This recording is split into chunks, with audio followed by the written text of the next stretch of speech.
পঞ্চগড়ে গত ৫ দিন ধরে তৃতীয় দফায় বইছে মৃদু শৈত্যপ্রবাহ। ১০ ডিগ্রির নিচে তাপমাত্রা নেমে ৯ ডিগ্রির ঘরে রয়েছে। শনিবার সকাল ৯টায় তাপমাত্রা রেকর্ড হয়েছে ৯.৩ ডিগ্রি সেলসিয়াস।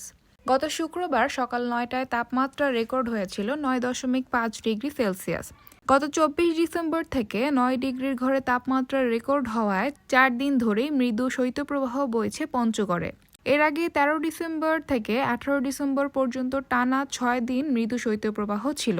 স্থানীয়রা বলছেন, দিন-রাত দুই রকম তাপমাত্রা অনুভব হচ্ছে। সন্ধ্যা থেকে পরের দিন সকাল ৯:৩০ পর্যন্ত তীব্র কনকনে শীতে হাড় কাঁপতে থাকে। রাতে তাপমাত্রা 0 ডিগ্রিতে নেমে আসছে এমন মনে হয়।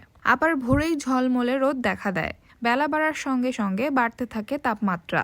সকাল ১০টার পর ভোরের শীতের প্রকোপ হারিয়ে যায়। বিকেল গড়াতেই শুরু হয় উত্তরের হিমেল বাতাস। সে বাতাসে ধীরে ধীরে বাড়তে থাকে শীতের মাত্রা।